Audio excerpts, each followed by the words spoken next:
के अपने सभी नेताओं का, और आज के बाद ये जो स्थान बना है पीडीए भवन के नाम से जाना जाएगा, जहाँ कई बार हमारे छोटे पार्टी कार्यालय में बहुत लोग नहीं आ पाते थे।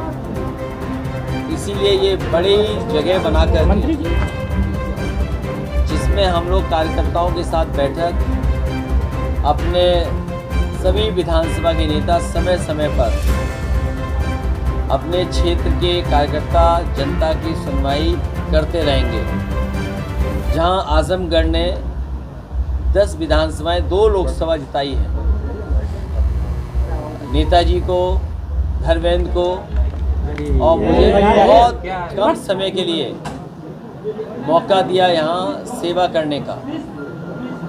हम आजमगढ़ की जनता को और खासकर पूर्वांचल की जनता को भरोसा दिलाना चाहते हैं, जो विकास की गति समाजवादी सरकार में शुरू हुई थी, उस विकास के रास्ते को और आगे ले जाने का काम करेंगे। ये एक्सप्रेसवे का बनना, इसका अलाइनमेंट, इसकी टेक्निकल डिज़ाइन, फाइनेंशियल बिड या जितने भी एक्सप्रेसवे के मानक होते हैं, उस मानक के तहत और देश की सबसे प्रतिष्ठित जो कंपनियां थीं, उन कंपनियों को टेंडर देकर के केवल इस उम्मीद और इस भरोसे के साथ कि 17 में सरकार समाजवादी पार्टी की बनी गई थी, सरकार में LOI नहीं इशू हुआ था, हालांकि इलेक्शन कमीशन से परमिशन भी मिल गई थी और LOI इशू नहीं हुआ था और परिस्थितियां बदल गई, सरकार नहीं बनी।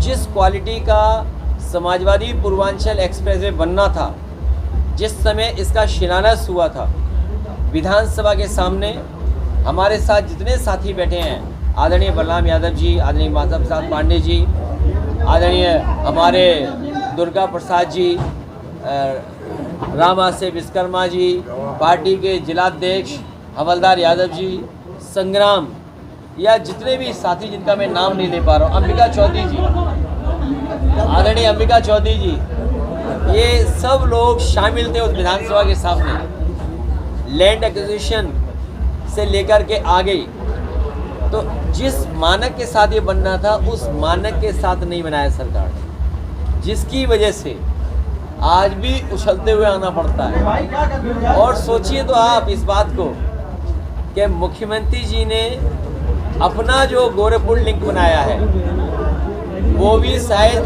6 लेन का नहीं बनाया, और बनते बनते जो पहले बन जाना चाहिए था, शायद इतना महंगा कोई एक्सप्रेसवे नहीं बना होगा, जो उंगली दूसरों पे उठाते थे।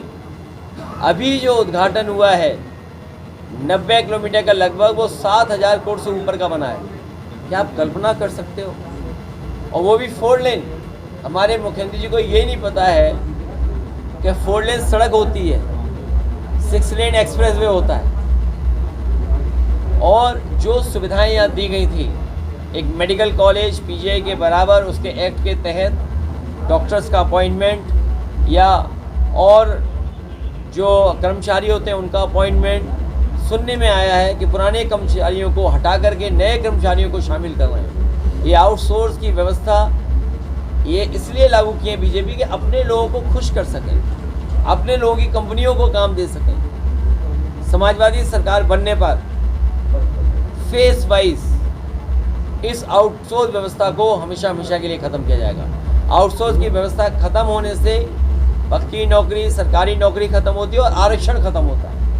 ये भारतीय जनता पार्टी के लोग समय समय पर आरक्षण ख़त्म करने की बात करते हैं। इन्हें वोट का डर है, इसलिए सीधे सीधे नहीं कहते हैं। इसीलिए समाजवाद या सेकुलरिज्म के बहाने पीछे से ये साजिश रचते हैं। समाजवादी व्यवस्था जहां हमें संविधान बाबा साहब भीमराव अम्बेडकर जी सामाजिक न्याय के लिए आरक्षण और आर्थिक गैरबराबरी को दूर करने के लिए सोशलिज्म, दोनों तरह की आर्थिक और सामाजिक गैरबराबरी को दूर करने के लिए जो समाजवादी व्यवस्था लागू की है उसके खिलाफ ये लोग हैं। इसीलिए समय समय पर ये सोशलिज्म के खिलाफ बोलते हैं, जो नवाजवादी बोलते हैं, जो डी कंपनी बोलते हैं। सच्चाई तो ये है, नवाजवादी लोग बोलने वाले जब उनकी पार्टी की स्थापना हुई थी तो लगता ये है कि उनकी फंडिंग किसी और ने की थी, जिसकी वजह से आज भी उन्हें नवाजवादी याद है। ये रिसर्च का विषय है। मुझे उम्मीद है कि आप रिसर्च कर करके सच्चाई बताएंगे, और जब सच्चाई सामने आएगी तो आप पाएंगे कि कभी इन्होंने अपने स्थापना के समय पर अपने कार्यक्रमों को सहयोग करने के लिए कुछ ऐसे लोगों का साथ लिया था, वो अभी तक नहीं भूल पा रहे हैं।